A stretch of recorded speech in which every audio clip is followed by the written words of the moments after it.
वर्ष 2025 वो साल जिसमें जनरेशन चेंज होने वाली है, बदलने वाली है। 2024 के खत्म होने के साथ ही जेन अल्फा और जेन जेड का दौर खत्म हो जाएगा और वर्ष 2025 से 2039 के बीच जन्म लेने वाले बच्चे बीटा जनरेशन के होंगे।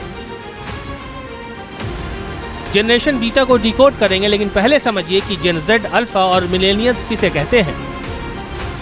साल 2065 से 1986 तक जन्मे लोग जेन एक्स कहलाते हैं। साल 1987 से 1996 तक की जनरेशन को मिलेनियल्स कहा जाता है। जेन जेड उन्हें कहा जाता है जो साल 1996 से 2010 के बीच पैदा हुए हैं। वर्ष 2010 से 2024 के बीच जन्म लेने वाले बच्चों को जेन अल्फा कहा जाता है। दरअसल अल्फा जनरेशन के बच्चों ने कम उम्र से ही स्मार्टफोन, आर्टिफिशियल इंटेलिजेंस जैसी बेहतरीन तकनीक को अपनाया है। वहीं बीटा जनरेशन के बच्चे अल्फा जनरेशन से भी आगे हो सकते हैं। अब समझिए कि क्या है जनरेशन बीटा। जनरेशन बीटा वर्ष 2025 और उसके बाद पैदा होने वाले बच्चों का ग्रुप है। इस जनरेशन के बच्चे जेन जेड और अल्फा जनरेशन से भी काफी तेज होंगे, मतलब इनमें तकनीक को अपनाने की क्षमता बहुत ज्यादा होगी। जनरेशन बीटा के लिए एआई और डिजिटल कनेक्टिविटी जीवन का अहम हिस्सा हो सकती है। इनकी सोचने और तुरंत एक्शन लेने की क्षमता काफी ज्यादा होगी। इस दौर के बच्चे क्वांटम कंप्यूटिंग और मेटावर्स के बीच पल बढ़ सकते हैं। सोशल रिसर्चर्स मार्क मैकडिगल के मुताबिक वर्ष 2025 से 2039 के बीच पैदा हुए बच्चों से मिलकर बना ये ग्रुप 2035 तक पूरी दुनिया की आबादी का 16% हिस्सा होगा।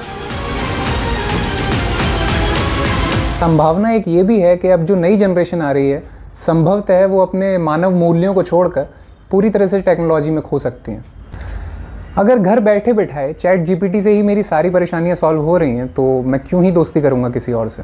ऐसे में हमारी जिम्मेदारी बनती है कि हम आने वाली जनरेशन को टेक्नोलॉजी के साथ चलना तो सिखाएं, उसे सदुपयोग करना भी सिखाएं।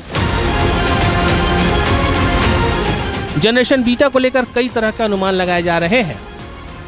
जिस तरह मिलेनियल्स को ओल्ड स्कूल और जेन जी को टेक सेवी कहा जाता है, उसी तरह कहा जा रहा है कि जेन बीटा आर्टिफिशियल इंटेलिजेंस में माहिर होगी। इस जनरेशन को स्मार्ट डिवाइसेस का भी पूरा ज्ञान होगा। ये जनरेशन पोस्ट पैंडेमिक वर्ल्ड में जन्म ले रही है, इसलिए इसे महामारियों से सीखने का मौका मिलेगा। सोशल मीडिया इस जनरेशन की ताकत भी हो सकती है। जब जब नई पीढ़ी आती है तो उसका अलग नाम दिया जाता है। जेन अल्फा से शुरू करके लोगों ने ग्रीक अल्फाबेट से पीढ़ियों के नाम रखना शुरू किए हैं। जेन अल्फा के बाद जेन बीटा और आगे भी इसी तरह के नाम दिए गए हैं।